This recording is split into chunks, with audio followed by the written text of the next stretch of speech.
Hello. By far the easiest way to germinate seeds is to do it on a damp tissue indoors. Why do I say that? Well, the two major requirements for germination are a controlled temperature and a controlled wetness. You've got it in this plastic box. You can keep the moisture locked in on the tissue without making it overly wet, and you can also keep the temperature warm enough indoors that the seeds will germinate. I'm going to take this top off shortly, and today we're going to be sowing some beetroot seeds that I pre-germinated indoors. I think it took me about 10 days for these seeds to germinate, and they've maybe been in this box now for 15 days. I don't know exactly. And we're going to use a template to help us to sow these seeds thinly, because that's vitally important. When you're growing in small buckets, you need to give the plants enough room to thrive. We don't want any shoulder to shoulder beetroot, just like we don't want any shoulder to shoulder carrots. Before I take this lid off, I want to cut you back to some video that I shot earlier this week where I was making some compost, a soil-based compost, to sow some carrots in, and I did that, but it's exactly the same formula for a soil-based compost to grow these beetroot in. Watch that, then come back to me. We'll have a closer look at these.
So that was me making some soil-based compost a few days ago.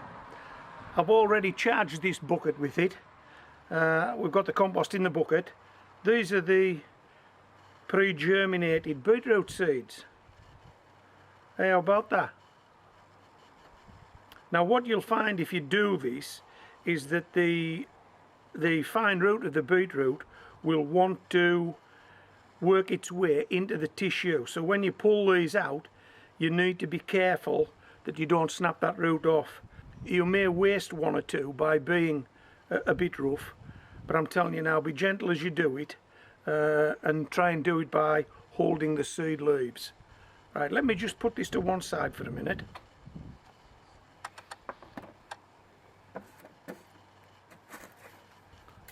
This is the template we're going to be using to help us sow our seeds thinly. It's a base of a 10-inch pizza. It's polystyrene. The templates on my channel will show you how to make these. And it has 12 holes in it. So we're going to plant 12 pre-germinated beetroot seeds. And what we're going to do is mark out the stations. Like this. And then we're going to put one beetroot seedling into each of these stations.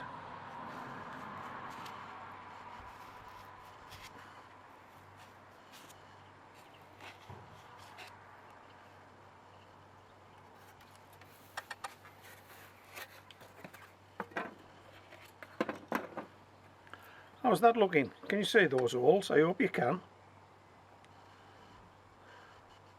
I hope you can see them. Let's just check that we've opened them all up and that they haven't collapsed.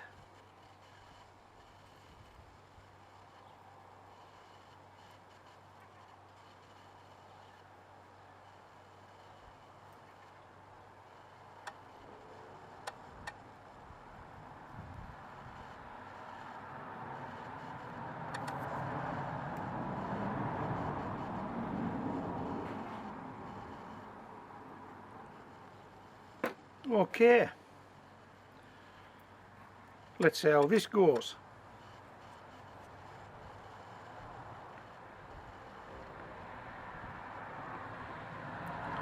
First one. I don't know how that's coming out on camera. I'm on the wrong side of it. I hope you can see it. But that's the beetroot seedling. We need to get that root down into that hole. We may need to help it in with the pencil.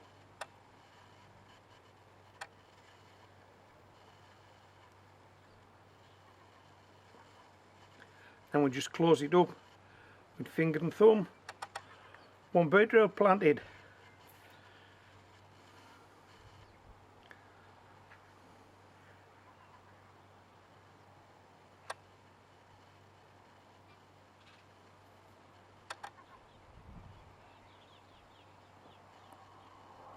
If you give this a go, you should be able to be taking beetroot like this out of your container in about 10 to 15 days. That gives you time to sort yourself a bucket of compost out, doesn't it? Make yourself some compost. And what we'll do once we get these away, these are going into my unheated greenhouse for a period of time until the weather warms up, and when that happens we'll get them outside. Does that sound like a plan? And for watering it'll just be a light spray. So now we've got a, what do we call it, a rat's nest. We've got a rat's nest of beetroot seedlings here.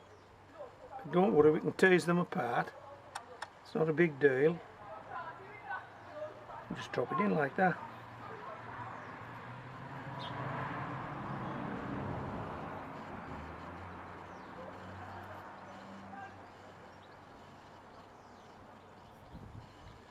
And as long as we get a decent contact with the soil,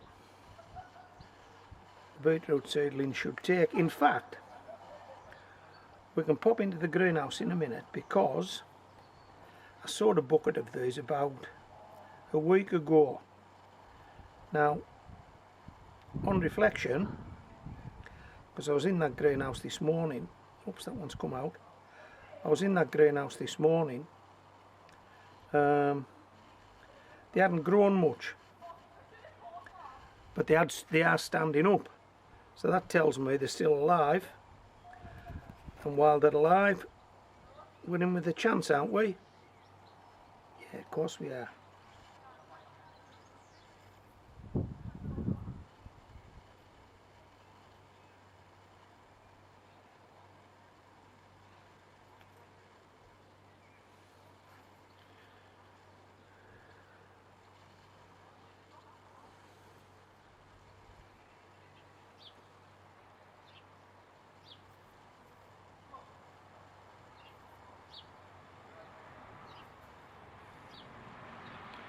Can't be many more. Coincidentally, I've sown 2 rows of beetroot that I've pre-germinated like this in the raised bed. So these are basically what's left over. So I've already got 2 short rows of these going in the raised bed.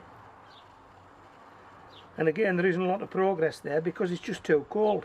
That's why these are going in that unheated greenhouse. I'll just give these a quick spray. That's all they'll need. The soil is quite moist, by the way. I don't know if you can tell this, but it is quite moist. Right. I'll take these in the greenhouse, come back for the camera, then we'll go and have a look at the bucket that I sowed. Did I say a week ago, 2 weeks ago? I can't remember, but we'll have a look at it.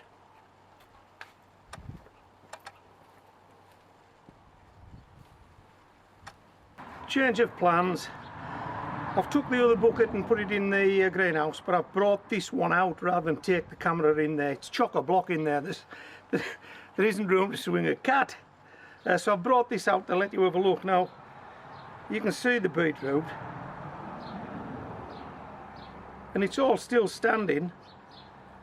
All the beetroot that went in here, they're all still standing. Okay. So we've got them away. Now we need so many months to go by, I guess. And with a bit of luck, we'll harvest 12 beetroot. Now, I wouldn't be surprised if we don't actually get 12.